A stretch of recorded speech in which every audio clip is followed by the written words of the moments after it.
वाञ्छा कल्पतरुभ्यश्च कृपा सिन्धुभ्येव च पतितानां पावनेभ्यो वैष्णवेभ्यो नमो नमः।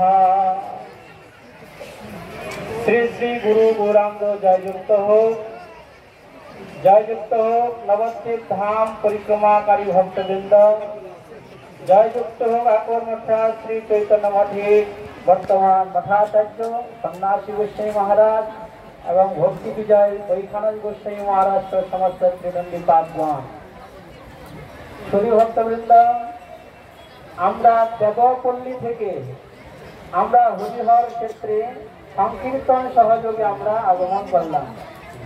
দেবপল্লী মানে সমস্ত দেবতাগণ সেই স্থানে একটি নগর তারা নির্মাণ করেছিলেন।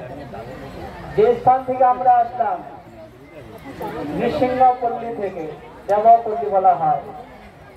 তো দেখুন, যারা নতুন পরিক্রমায় এসেছেন বা ধাম পরিক্রমায়, এই যে রাস্তাটা আসলেন, এই রাস্তার যে কন্ডিশন, পায়ের মধ্যে যে লাগছে গোটা গোটা গুলা, অনেকে ভাবছেন যে আর কোনোদিন পরিক্রমায় আসবো না। কিন্তু মহারাজ কি পাঠ করলো, সহস্র বৎসর কাশিতে থেকে তপস্যা করলে সন্ন্যাসীগণ যেই মুক্তি লাভ করতে পারে। আর এই যে আপনারা হেঁটে আসলেন এইটুকু রাস্তা, এখানে শুধু পরিক্রমা করলে সেই ফল লাভ করা যায়।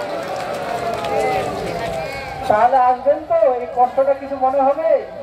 সহস্র বৎসর 1000 বৎসর তপস্যা করলে যে মুক্তি লাভ করতে পারে, আর এইটুকু রাস্তা হাঁটলেই যদি এটা ফল পাওয়া যায়, তাহলে প্রত্যেক বছরে আসবেন। এইটুকু কষ্ট কোনো কষ্ট নয়। আরেকটি জিনিস দেখুন, এই স্থানে কেউ যদি মৃত্যুবরণ করে, নির্জন সময় স্বয়ং মহাদেব তার কানের মধ্যে স্বয়ং মহাদেব তার কানের মধ্যে গৌর গৌর গৌর মন্ত্র দিয়ে তাকে এখান থেকে উদ্ধার করে। তাহলে দেখুন কত মহিমা। কাশী থেকেও শ্রেষ্ঠ নবদ্বীপ ধাম, সমস্ত তীর্থগুলা এখানে এসেছেন। কিন্তু আমাকে বলেছে খটখট খটখট করে তাড়াতাড়ি করে বলতে বলেছে, তো তাড়াতাড়ি শেষ করে দিব।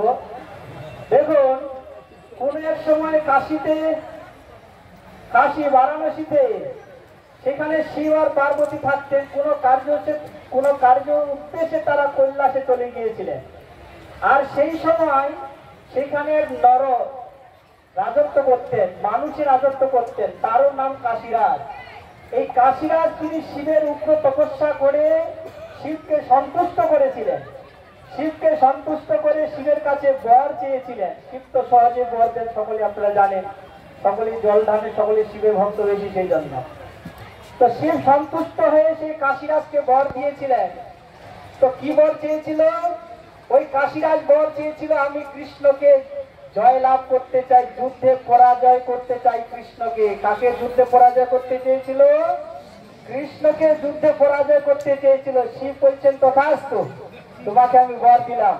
আমার কাছে পাশুপাত অস্ত্র আছে। কি অস্ত্র আছে? পাশুপাত অস্ত্র আছে।